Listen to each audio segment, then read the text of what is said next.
Hello dear students. आप सभी लोगों को पता होगा कि रूस अमेरिका का ध्रुव विरोधी देश है। आज से नहीं, जब से शीत युद्ध शुरू हुआ तब से वो कम्युनिज्म का प्रहरी भी रहा है। ये बात 1945 में उठी थी, तब जब फ्रैंकलिन डी रूजवेल्ट, जो कि 4 बार अमेरिका के राष्ट्रपति, जिसके बाद 22वें संविधान संशोधन के द्वारा ये व्यवस्था की गई कि अमेरिका का 2 बार से अधिक कोई राष्ट्रपति हो ही नहीं पाएगा, यानी डोनाल्ड ट्रंप का ये आखिरी कार्यकाल होगा। चूँकि एक बार वो राष्ट्रपति रह चुके हैं, चाहे अल्टरनेट रहें चाहे लगातार रहें, 2 बार से ज़्यादा कोई राष्ट्रपति रह नहीं पाएगा अमेरिका में। तो उसके बाद उसमें जो वाइस प्रेसिडेंट थे, उन्होंने राष्ट्रपति का पदभार संभाला। आप सभी लोगों को पता है कि अमेरिका में वाइस प्रेसिडेंट का जो कैंडिडेट होता है वह रनिंग मेट होता है प्रेसिडेंट का, यानी प्रेसिडेंट जितने वोटों से चुनाव जीतता है उतने ही वोटों से वाइस प्रेसिडेंट भी चुनाव जीतता है। और प्रेसिडेंट की हत्या या मर जाने के बाद वही ऑफिशिएट करता है प्रेसिडेंट के रूप में। यहाँ की तरह से नहीं है कि अनुच्छेद 62 के अनुसार 1 महीना से ज़्यादा वाइस प्रेसिडेंट राष्ट्रपति रह नहीं सकता, यानी यहाँ का उपराष्ट्रपति 1 महीना से ज़्यादा राष्ट्रपति नहीं रह सकता है। इसीलिए चूंकि राष्ट्रपति उपराष्ट्रपति के कोई कार्य नहीं है, उपराष्ट्रपति के रूप में उसको एक ऑफिशियल चेयरपर्सन बना दिया गया है राज्यसभा का, कि भाई सैलरी और वेतन, उसके वेतन और भत्ते भी वास्तव में राज्यसभा के एक्स ऑफिशियल चेयरपर्सन के रूप में ही मिलते हैं, के नाम पर ही मिलते हैं। अनुच्छेद 12(3) के अनुसार ये चार्ज एक्सपेंडिचर में आता है, यानी भारत व्यय में आता है, यानी इस पर वोटिंग नहीं कर सकता है संसद। उसके बारे में आगे के वीडियो में हम चर्चा करेंगे।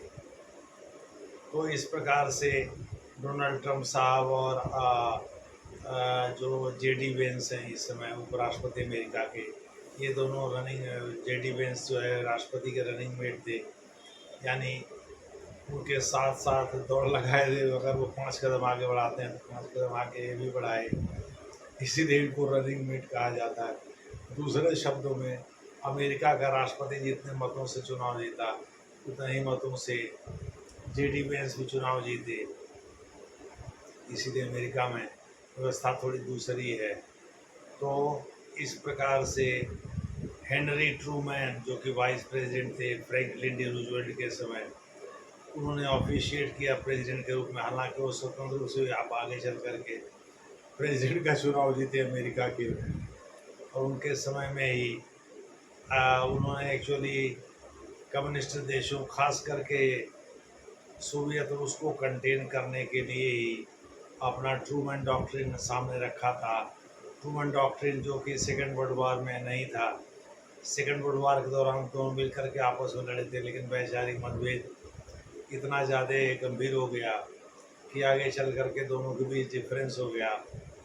और 1955-56 में अमेरिका ने सीटो और सेंटो बनाया। उसके पहले, उसके जवाब में कॉमिकान देशों का गठन किया था सोवियत रूस ने। हालांकि यूगोस्लाविया और सोवियत रूस के विघटन के साथ ही इन संगठनों का अस्तित्व भी समाप्त हो गया, इनका कोई मतलब नहीं रहा। इस प्रकार से मोटे तौर पर आप कह सकते हैं कि सोवियत रूस के ज़माने से ही अमेरिका सोवियत रूस का ध्रुव विरोधी था, और अब सोवियत रूस का रिप्रेजेंटेशन रशिया कर रहा है।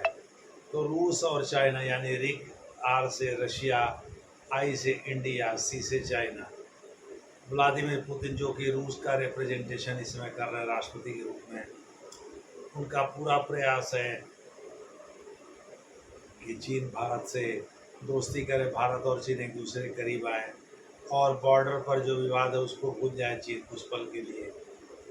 लेकिन चीन ऐसा है जो भूलेगा नहीं, और भारत चीन पर भरोसा करेगा नहीं, नंबर 1। नंबर 2, अमेरिका से भारत पंगा डायरेक्ट लेना नहीं चाहता। अमेरिका के किसी भी विरोधी गुट में शामिल होना नहीं चाहता, नहीं दिखना चाहता कि वो अमेरिका का विरोधी देश है। अमेरिका वैसे भी भारत का विरोधी तो है नहीं। ठीक है, वो ईसाई देश है, कुछ मामलों में भारत का विरोध करता है, भारत को आगे बढ़ना नहीं देखना चाहता, लेकिन इसका ये मतलब नहीं भारत अमेरिका विरोधी किसी देश में, किसी गुट में शामिल हो जाए। अब जैसे चीन और रूस तो ध्रुव विरोधी देश हैं, ईरान भी ध्रुव विरोधी देश है अमेरिका का, लेकिन भारत जो है एक नहीं फॉर्म करना चाहता। भारत तो ध्रुव विरोधी देश है ही नहीं, इसीलिए वो अमेरिका के ध्रुव विरोधी गुट में शामिल होकर के बिना मतलब का बवाल में मोल लेना नहीं चाहता। इसलिए मुझे इस बात की उम्मीद बहुत कम है कि भारत जो है एरिक में शामिल होगा, एरिक की संकल्पना कभी साकार रूप ले पाएगी। दूसरे शब्दों में रूस और चीन के आपस में चाहे जो भी संबंध हो, हालांकि चीन रूस को दबाने की पूरी कोशिश करता है, ये रूस के इंटरनल खुफिया जानकारी में पता भी चल गया है। कमचटका पेनिनसुला पर रूस की गृह दृष्टि हमेशा से रही है। 1969 में भी रूस तो सुपर पावर था, सोवियत रूस उस समय था। उस समय चीनी सैनिक बार बार घुसपैठ किया करते थे कमचटका प्रायद्वीप में। एक बार लाल सेना जो कि रूस की सेना है उसने घेर करके मार दिया। इसमें चीनी सैनिकों को काफ़ी नुकसान हुआ, चीनी सैनिकों का। तब से चीन शांत रहता है, खामोश रहता है। उसको लगता है भाई रूस से अभी पंगा लेने का समय नहीं आया है। इसीलिए चीन अंदर ही अंदर रूस के लिए खत्ता खोदता रहता है। कहा जा रहा है रूस से नाराज जितने भी साइंटिस्ट हैं, जितने भी खुफिया तंत्र के लोग हैं, सबको चीन ने नौकरी दे रखा है अपने यहाँ। तो चीन ऊपर से दिखाने के लिए भले रूस के साथ है, इन अंदर अंदर उसके जड़ों में मट्ठा देता रहता है, उसकी जड़ों को खोदने की कोशिश करता रहता है। अमेरिका का भी ध्रुव विरोधी देश हो गया है, ईरान को भी अपने साथ जोड़ लिया है, ईरान के न्यूक्लियर प्रोग्राम को सपोर्ट करता है। मोटे तौर पर हम कह सकते हैं कि भारत रिक में शामिल होते हुए भी अमेरिका के विरोधी गुट का हिस्सा नहीं बनेगा। दूसरे शब्दों में व्लादिमीर पुतिन का ये जो सपना है वो सपना ही रह जाएगा, क्योंकि भारत भले ही आज भी सोवियत रूस से सबसे ज़्यादा हथियार खरीदता है। हालांकि वर्ष 2011 में जब बराक ओबामा 2010 में भारत आए थे तो एक बार लगा था कि अमेरिका सोवियत रूस को हथियार बेचने के मामले में भारत को पीछे छोड़ देगा। भारत 50,000 रुपये से अधिक की खरीदारी करता है हर साल। 50,000 करोड़ रुपए से अधिक की खरीदारी करता है हर साल हथियारों की। कभी कभी तो ये आंकड़ा 80,000 करोड़ तक पहुंच जाता है। इस प्रकार से भारत जो है, भारत का जो रक्षा बजट है वो 6 लाख करोड़ से ऊपर का है। इसमें से लगभग 2 लाख करोड़ रुपए आप निकाल दीजिए खरीदारी के लिए, तो भारत 50,000 से 80,000 करोड़ रुपए केवल बाहर से हथियार खरीदने पर खर्च करता है। अब वो आत्मनिर्भर बनने की कोशिश कर रहा है। अपने हाल को वो हिंदुस्तान एरोनॉटिक्स लिमिटेड बेंगलोर को वो आत्मनिर्भरता की ओर लेकर के चलना चाहता है।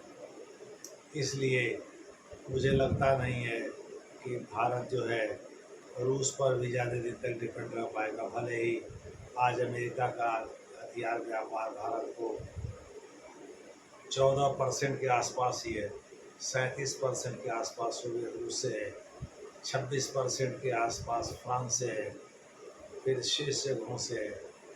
कहा जाता है कि रूस आज भी भारत का सबसे बड़ा रक्षा साझेदार है।